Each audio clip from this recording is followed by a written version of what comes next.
The story opens on an old man coughing, his words a ragged whisper. I am an earthling from a civilized society. Just then, a little girl enters his house carrying a bowl of food. Seeing his condition, she asks, Mr. Seo, are you okay?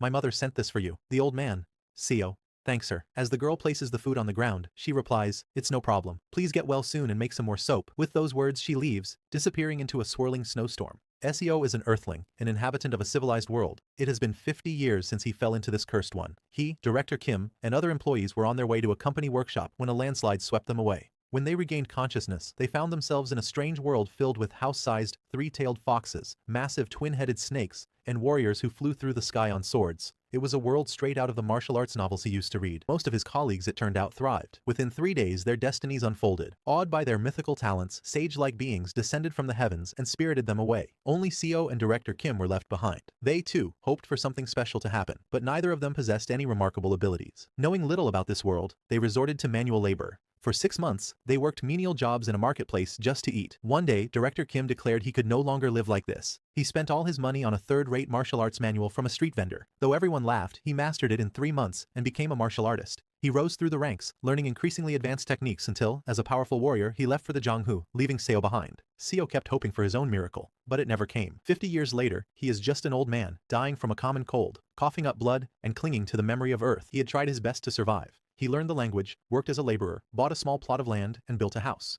He even found modest success making and selling soap, a novelty in this medieval-style world. But that ended when thieves stole his formula, replicated it, and forced him out of the market. Now, he simply waits for death. Rejected by this world, a frustrated Seo cries out, "What do you want from me? I tried my hardest. So what more must I do?" He weeps, wondering why he was never chosen, why he was destined to lose everything. His energy fades and his eyelids grow heavy. As his consciousness slips away, he thinks that with just a little more power, he might have had a chance. Lying on his bed, sick and alone, Seo's life ends. And then, in a flash of brilliant light, he opens his eyes again. He looks down at his hands. They are not the wrinkled, gnarled hands of an old man, but are young and full of life. He is wearing the clothes from his old world, a blue shirt and sweatpants. He looks around and sees them all. Director Kim, Chief O, Section Chief John, and the others. It was in this moment of shock that Seo realized he hadn't been powerless after all. He had gained the ability of regression. This was his first one. Director Kim, his hair half-shaved, looks around in confusion. What's happening? We were just on our way to a workshop. He didn't know where they were, but Seo did. This was day 1. Seo vaguely recalled how they got here. An SUV, a landslide, a sudden flash. The 50-year-old memory was hazy. As he tried to piece it together, a voice called from behind. Hey, Deputy Manager Seo. But Seo was lost in thought. A single question dominating his mind. Now that I've regressed, how should I live? In regression novels, Seo thought, people thrive using their future knowledge, but all I know is how to make soap. Suddenly, a hand grabbed his shoulder. Manager Seo Yun-hyun, a voice shouted. The shout snapped Seo out of his daydream. He turned to see Section Chief Jian. Sorry, Seo started. I was just a bit startled. Swish. The sharp slap echoed, stinging Seo's face. Everyone stared in shock. Deputy Manager Seo! John screamed. You bastard! You dozed off at the wheel on a mountain road. You nearly got us all killed. Seo stood there dazed. The title Deputy Manager felt alien. He hadn't heard it in 50 years and didn't even realize John was talking to him. John's face was twisted with fury. Do you want to lose your job the moment we get back? The threat brought it all rushing back. Seo now remembered this man. Section Chief John Myung-hoon. A real son of a bitch. He was the nephew of the company's executive director and had snagged his position through pure nepotism. As Jian lunged at him again, Chief O stepped between them. That's enough, John, Chief O said. It was a landslide. There was nothing he could have done. Aren't you angry, Chief? John retorted.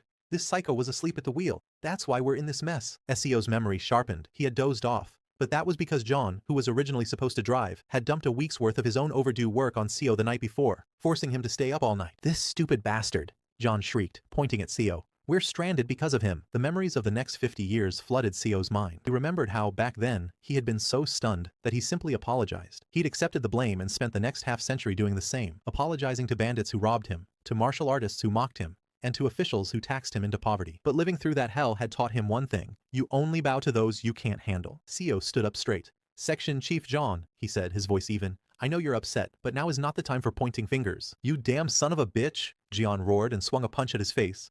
Are you looking for a fight? That punch sealed it. There was no need to kneel before a man like this. Seo spun and drove his fist into John's face, sending him stumbling backward. The others gasped, their eyes wide with disbelief. Seo didn't stop. He pounced, raining down blows. His past life had been a lesson in pain. He'd been beaten by martial artists, bandits, and corrupt officials. Now, pinning John to the ground, he realized that brutal world had given him a gift his colleagues lacked, a capacity for violence. He knew that a blow to the eyes amplifies fear. He knew that a beaten man instinctively utters 2 words. I'm sorry, John choked out, just as Seo knew he would. Seo might not have mythical talents or world-shaking martial arts, but he finally had the power to change his fate. Director Kim, Chief O, and the others stared at him, their faces pale with fear. Director Kim found his voice first, though it trembled. Deputy Manager Seo, no matter the reason, how could you beat a colleague so brutally? You're right, Director Kim, Seo replied calmly, not bothering to argue. I lost my temper. I apologize for frightening everyone. Knowing he would never see them again, he bowed deeply to the group. I was the one driving. I'm sorry I couldn't do more. Director Kim softened slightly. Section Chief Jian was too harsh,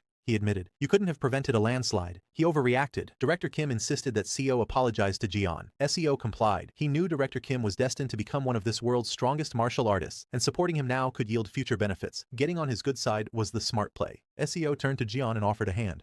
My reaction was uncalled for, he said, his voice flat. I apologize. John, his face swollen and purple, looked ready to retaliate, but froze when he met Seo's eyes. They were completely empty of fear. Once things settled down, Director Kim gestured toward the woods. We should try to find a village. That's the logical thing to do, Seo agreed, though he knew the truth. This was the Ascension Path, a forest in the land of Murim, where the only rule was that the strong devour the weak. Immortals and warriors fought for power and honor here. There were no villages for miles. The sun is setting, Seo said instead.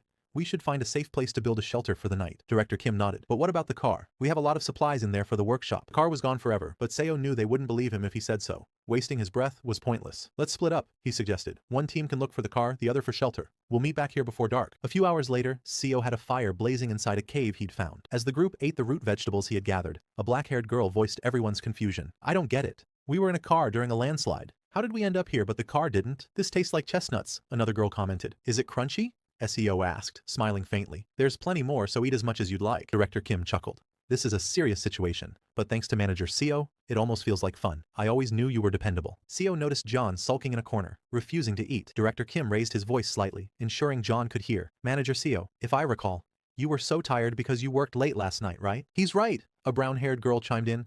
Their manager is incredibly diligent, and it feels like we're camping, thanks to the cave he found, added a red-haired girl. Seo knew they were right. In his past life, it took them hours of wandering aimlessly to find this cave. He just shrugged. I was lucky. They all laughed and told him to just accept the compliment. Seo allowed himself a small smile, soaking in the moment. It would be the last time any of them laughed together. The next morning, Seo was on his knees, trembling as he offered greetings to the Lord of the Forest. It was a colossal, 7-tailed fox with glowing red eyes. The fox smiled, a chilling sight. Human, it rumbled, its voice ancient. You have a unique scent. In my 1,000 years, I have never encountered one like it. The commotion woke the black-haired girl. What's going on? She asked as she stepped out of the cave. Her eyes fell on the fox, and a terrified scream ripped from her throat. Her shriek woke the others. One by one, they emerged from the cave, their own screams joining hers as they saw the monstrous creature. Show some manners, Seo yelled at them over his shoulder. Get on your knees before the Lord of the Forest. The fox's smile widened. Every time I meet your kind, I am reminded how foolish and rude you are. Normally, I would tear you limb from limb. However, it purred, looking at Seo. Since one of you knows his place, I shall be merciful. Its red eyes swept over the terrified group. That said, you must pay a toll for trespassing in my territory. Offer me an arm,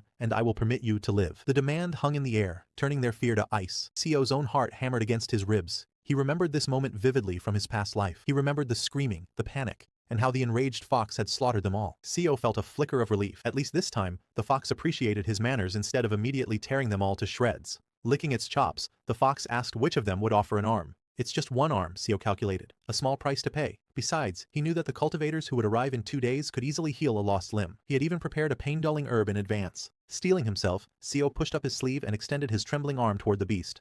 I will offer my arm, he announced. The others stared, shocked that he would sacrifice himself for them. You know your place, human, the fox rumbled, its maw opening wide. In return, I will make this quick. It lunged. A scream of pure agony tore from Seo's throat as the fox's jaws clamped down, severing his arm completely. His colleagues looked away, unable to watch the gruesome sight. Blinding pain consumed him. With tears streaming down his face, Seo fumbled for the herb with his remaining hand and shoved it into his mouth. After swallowing the arm whole, the fox seemed disappointed. I thought you might taste different, given your scent, it commented. But you are the same as any other human, worse even, with all the impurities in your blood. As the fox spoke, the herb began its work, dulling the excruciating pain and allowing Seo to think again. He bowed his head. I apologize that my offering was not to your liking. The fox was uninterested. You may remain in my territory for 7 days, it declared, as it turned to leave. My divinity will keep you from dying here. With a single powerful leap, it launched into the sky and vanished. The moment it was gone, the others rushed to Seo's side. Everyone inside, he grunted, staggering to his feet. I'll explain everything. Inside the cave, Seo told them what the fox had revealed to him earlier that morning. We are in a land called Murim. The name sent a shockwave through the group. Murim?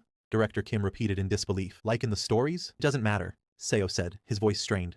What matters is that we are safe for 1 week because I paid the toll. Only a week? Director Kim pressed. What happens after that? Seo took a ragged breath. Next week, it will demand another price. Stunned silence fell over the group. As the herb's sedative effect grew stronger, Seo's eyelids became heavy. I'm going to rest, he mumbled, and promptly fell asleep. He awoke 15 hours later, alone in the dark cave. Outside he could hear his colleagues' hushed, angry voices. How can you even say that after he sacrificed his own arm? Chief O was demanding of Jeon. So what's the plan? John shot back. Who's going to volunteer an arm or a leg every single week? Manager Seo is useful, Chief O argued. He found us food in this shelter. Exactly, Jeon said with cold logic. We learn everything we can from him for the next week. He's already lost an arm. He's not going to last long anyway. We make him the sacrifice again. Seo, listening from the shadows, felt a cold fury rise within him. Now that he was weak, John saw him as nothing more than livestock to be periodically butchered for their survival. His hand closed around a fist-sized rock. With the brutality he had learned over 50 years, killing a soft modern man like John would be easy, even with one arm. He watched as John continued trying to persuade the others. He raised the rock, his knuckles white. The urge to act was overwhelming, but he held back. Killing John now would be reckless. Fear was making them irrational, and a cruel act would permanently damage his standing with Director Kim. He let the rock drop and silently retreated into the cave. Suddenly, he heard Chief O's voice again, sharp and final. Shut your mouth, John, unless you want your other ankle broken. A small, grim laugh escaped Seo's lips. He was right. They were good people, just trapped in an impossible situation. Next morning, as the sun climbed the sky, the group gathered outside the cave. This time, a monstrous two-headed snake slithered into view. Unlike the ravenous fox, the two-headed snake only requested a small amount of blood. Seo recognized it as the same creature that, in his past life, had preyed on Chief O after he'd lost his limbs. This time, hearing the modest demand, a nervous Chief O offered his own arm. The snake took a sip and immediately recoiled, vomiting onto the forest floor. Disgusting, it hissed. This is the worst human blood I have ever tasted. Chief O flushed with anger, but Seo knew the truth. The blood of a 21st century office worker, saturated with nicotine and cholesterol, must have been truly foul. Seo turned his attention elsewhere. John Myung-hun, he called out. Come with me. We need to gather herbs. John stared, shocked. Did you just use my full name? Ignoring the question, Seo asked simply, Are you hungry? When John sullenly admitted he was, Seo walked over to him. I'll teach you which fruits and herbs are edible. He leaned in closer, his voice dropping to a whisper. I plan to offer my other arm to the fox next week. If I die, someone needs to know how to keep everyone else alive. The color drained from Jaeon's face. He realized with dawning horror that Seo had overheard their conversation last night. Trapped, he had no choice but to agree. The thank you. Seo had to hide a smirk. Thank me? He thought, the fox isn't coming back, and you'll never get the chance to use this knowledge anyway. He led John to a grove of fruit trees and began his tutelage. John Myung-hun, Seo barked. How many times do I have to tell you? Not that one. Concentrate. Sorry, John mumbled, reaching for a different fruit. That one will kill you, Seo said flatly. For hours, Seo relentlessly ordered Jeon around, forcing him to dig and forage. Exhausted, Jeon finally begged for a break, panting from the non-stop labor. A cold satisfaction settled over Seo. This was exactly how John had hazed him when he first joined the company. We need to finish before dusk, Seo stated, offering no rest. Hurry up. As they worked, John's shovel struck something large. He pulled it from the earth to reveal a massive gnarled root. This thing is huge, he exclaimed. Is this wild ginseng? Something like that, Seo replied vaguely. It was actually a yellow bamboo root. In the energy-rich soil of the Ascension Path, the normally pinky-sized roots grew to monstrous proportions. While useless to true cultivators, it was an incredibly precious herb for martial artists, capable of greatly increasing their internal ki. This will be perfect for Director Kim, Seo thought. They unearthed 2 more just like it. Is it really okay to take this much? Jeon asked, awestruck. It's fine, Seo said. Take off your shirt and wrap them up. As Jeon complied, Seo glanced toward the horizon. He saw the sun dipping low and noticed a faint shimmering distortion in the air, a crack in space. It was almost time. The cultivators were coming. Let's head back, Seo announced. As they neared the cave, the shimmering crack in space exploded. A shockwave of pure spiritual energy erupted into the sky, and at that instant, John collapsed, clutching his head and screaming. Chief O and Manager Kang dropped to the ground alongside him, all 3 writhing in agony. What's happening to them? Director Kim cried in panic. Just then, 3 figures descended from the sky. The first, a man in radiant gold robes named Byuko, surveyed the screaming trio. What a surprise, he mused. To think we'd find such raw talent here. Back off, Byuko, snarled a second man in black robes. Hoegwija, they are mine. Shameless, scoffed the third, who wore brilliant blue. Terrified, Director Kim stammered. The cultivators ignored him, their eyes scanning the group and dismissing the mortals. Only 3 possessed spiritual roots. Byuko raised a hand, and a crackling ball of lightning formed in his palm. He launched it at Jeon, whose screams intensified as thousands of volts coursed through him. When the assault ceased, Byuko looked amazed. Incredible, the physique of heavenly golden thunder. My turn, Hoegwija said, pushing past him. He produced a strange musical instrument and began to play. Manager Kang, hands clamped over her ears, let out a shriek so powerful it echoed through the entire forest. Hoegwija's eyes widened with excitement. The ghostly yin, transforming immortal root. I never thought I'd see one in person. Finally, the cultivator in blue landed softly on the ground. He placed a hand on Chief O's shoulder, injecting a stream of spiritual energy into him. A unique holy body, he determined. What is going on? Chief O gasped, overwhelmed. The cultivator smiled. All three of you possess the talent to change the world. I will take you as disciples of the Azure Heaven Creation sect. How does that sound? Chief O felt as though the man's very presence could crush him. He couldn't breathe, let alone refuse. Before he could answer, Hoegwija swooped down. Join the Black Ghost Valley instead. We offer immortality, the power to overturn the heavens, fame and wealth. I will see to it you have it all within a century. Buko descended as well. What nonsense are you spouting? The Golden Divine Heavenly Thunder sect is clearly the most suitable for them. As they argued, Director Kim stepped forward desperately. Please, can you just get us out of this forest? We'll all die here. They ignored him as if he were air. Buko uncapped a small bottle. Mortals worry far too much, he said with disdain, looking at Director Kim. How did you even reach the ascension path with such worthless bodies? He aimed the bottle at Jean, who was sucked inside with a final, desperate scream for help. The blue-robed cultivator prepared to leave with Chief O but paused to look at Seo. A small smile touched his lips. It seems one of you lost an arm to that fox. Judging by the wound, he offered it willingly. He gestured, and a wave of power washed over Seo. You may be a mere mortal, but you have guts. Seo stared as his arm completely regenerated. Thank you. After Hoegwija had likewise secured Manager Kang, the three cultivators rose into the air. As they departed, their voices echoed back. We have cleared the ascension path of all beasts on our way here. It should be safe for the next 10 years. Wait! Director Kim shouted, chasing futilely after them. Hold on. Where do we go? Which way is out? He called their names. John, Chief O, Kang. But it was useless. They vanished into the sky. A wave of familiar disappointment washed over Seo. It had been the exact same 50 years ago. No matter how much they begged, the cultivators had treated them like insects. Still, he was relieved to have his arm back. Director Kim finally collapsed, gasping for breath. What are we supposed to do now? He despaired. But just as all hope seemed lost, he saw dozens more beams of light streaking across the sky, following the same path the cultivators had taken. Director Kim watched the lights, confused. What are all those streaks in the sky? He wondered aloud. Is something over there? Despite the mysterious sight, he couldn't abandon his team, so he turned back to the cave. The next day brought a fierce thunderstorm, with lightning cracking all around. The remaining four, Director Kim, Manager Kim, Deputy Manager O, and Seo, huddled together in the cave for shelter. Deputy Manager O's condition was worsening. She lay on the cold ground, coughing up blood. Seo, is there some kind of herb we can find? Manager Kim asked desperately, her voice filled with panic. She's in terrible shape. Knowing what was to come, Seo answered calmly. Let's just wait a little longer. Someone might show up to heal her. Manager Kim gave him a bewildered look. Just then, the sound of footsteps echoed from the cave entrance. A figure emerged from the rain-swept darkness. Mortals in the ascension path, the stranger's voice resonated through the cave, are like ants caught in a battle between dragons. Director Kim immediately leaped in front of the others, shielding them. Who are you? He demanded. The man smiled, his presence filling the small space. I am the Sea Dragon King, Seo Hueol. The woman is controlling the storm, Seo Hueol announced. Everyone stared in shock. This tempest appeared from nothing, the Sea Dragon King explained, gesturing to the unconscious deputy manager. Oh, she is the cause. She must be a master of storm sorcery. He looked intrigued, and yet, she is an ordinary mortal, without a trace of cultivation. How can she wield such power, and unconsciously at that? Very strange. We are the ones who are confused, Seo interjected. We've only been here a short time. Yet one powerful being after another shows up and takes our companions away. The Sea Dragon King broke into laughter. Are you telling me that you stumbled into this world with several colleagues of extraordinary potential? Then, as if on cue, powerful cultivators appeared to claim them. And now, here I am, conveniently standing before this woman. That's exactly what happened, Seo confirmed. The Sea Dragon King smiled. Dear mortal, do you know where you are? This is the Ascension Path, the gateway to the upper realm. In a few months, a dimensional rift, the Ascension Gate, will open nearby. This only happens once every 1,000 years. Countless cultivators and spiritual beings are already gathering here to ascend. Is it really so surprising that you would cross paths with us? The explanation finally clicked for Seo, but Director Kim was still confused. Those cultivators said they were taking our colleagues to join their sects. How can they do that if they're all ascending to another realm? A concept likely difficult for a mortal to grasp, Seo Hueol said patiently.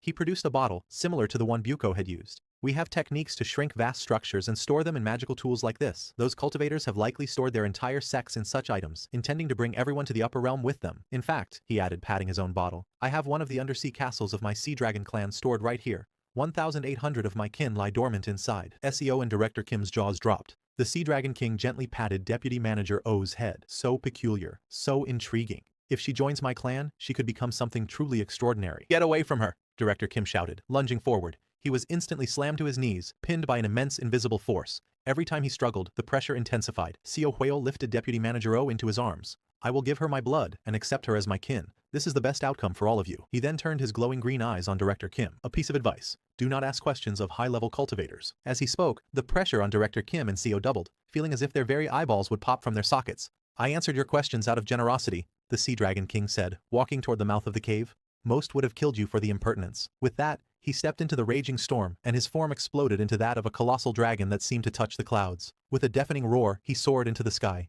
The next morning the storm was gone, replaced by clear, quiet skies. The silence was too much for Manager Kim. The avalanche, the monsters, the immortals, the abductions, it all crashed down on her at once. She began to lose her grip on reality. Seo approached her gently. Manager Kim. She grabbed his arm, her body shaking uncontrollably. Manager Seo, please, she begged, tears streaming down her face. They can't take you too. If you're gone, I can't survive here alone. Seo wanted to promise her he would stay, to offer some small comfort. But looking at her devastated face, he knew. Unfortunately, their time was up. Just then, Manager Kim screamed, clutching her head. She collapsed to the ground, her eyes wide with terror. Something's coming, she shrieked. Director Kim rushed to her side. What's wrong with her now? Suddenly, the entire jungle erupted into chaos. Birds screeched from the sky and animals fled in a panicked stampede. Manager Kim trembled violently, gasping a single word. Before a confused Director Kim could react, an old man astride a great mechanical lion appeared before them. He looked down, shocked. Mortals! How did mere mortals find their way to the ascension path? He studied them for a moment, then chuckled. Ah, I see. The space around the ascension gate becomes unstable just before it opens. You must have been caught in a spatial storm. He laughed heartily, praising his own genius. Dismounting his lion, he approached the group. Now, which one of you just emitted that massive wave of consciousness? It was so powerful, I thought a sage from the upper realm had descended. His eyes fell on the whimpering Manager Kim. Was it her? Who are you? Director Kim demanded, stepping between the old man and Manager Kim. She's our colleague. With a casual flick of his finger, the old man sent Director Kim flying. Seo reacted instantly, lunging to catch his friend. He managed to break Director Kim's fall, but the force sent them both crashing violently to the ground. Thanks, Deputy Manager Seo, Director Kim said, scrambling to his feet, unharmed. Seo didn't respond. Panicked, Director Kim helped him up and gasped. The back of Seo's shirt was torn to shreds, revealing a raw, bloody injury from the impact. Seo, are you alright? Seo managed, his voice strained with pain. The old man ignored them completely. He strode over to Manager Kim and tilted her chin up with his fingers. Child, let me take you as my disciple. You have no spiritual root, but I can awaken one for you. I wonder, he mused to himself, what would happen if such a unique consciousness were to evolve into a cultivator's divine sense? Tears streamed down Manager Kim's face as she looked desperately towards Seo and Director Kim for help. The old man followed her gaze and scoffed. Still clinging to worldly attachments, even after I have offered to take you in?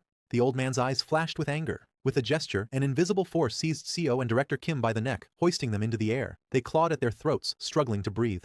I will sever your worldly attachments for you, the old man told Manager Kim coolly. Seeing her friends choking, Manager Kim grew hysterical. Please stop, she begged, tears streaming down her face. I'll do anything you ask. Just spare them. Then you must forget them, the old man commanded. I will. I understand, she sobbed. Satisfied, the old man released his grip, and Seo and Director Kim dropped to the ground gasping for air. But leaving them here will only prolong your attachment, the old man mused. I shall return them to a mortal nation. He waved his hand, and a swirling vortex of energy tore open the space before them. Your colleagues will be scattered through this dimensional rift, he informed Manager Kim. Not even I will know where they land. The portal's pull was immediate and overwhelming. Director Kim was sucked in before he could even comprehend what was happening. In the split second before he too was consumed, Seo lunged, grabbing the precious bundle of herbs he had collected. Then, he was gone. Manager Kim could only watch and cry as the portal snapped shut, plunging everything into darkness. Then, sound rushed in. The din of a crowd, the cry of a street vendor, finest silks in all of Yangguo, newly arrived scriptures from Shengji. Seo was the first to wake, finding himself and an unconscious Director Kim sprawled on the cobblestones of an alleyway. He stumbled to his feet and peered out at a bustling street filled with unfamiliar faces. Where am I? He wondered. This wasn't the place he had landed in his first life. The old man had been telling the truth. Their destination was random. He stepped out of the alley and a strange sense of déjà vu washed over him. He scanned his surroundings, his eyes landing on a massive 10-story pagoda that dominated the skyline. Recognition struck him like a physical blow. He knew this place. He had lived here for 50 years. This was Seokyeong, the capital city of the Yangguo nation.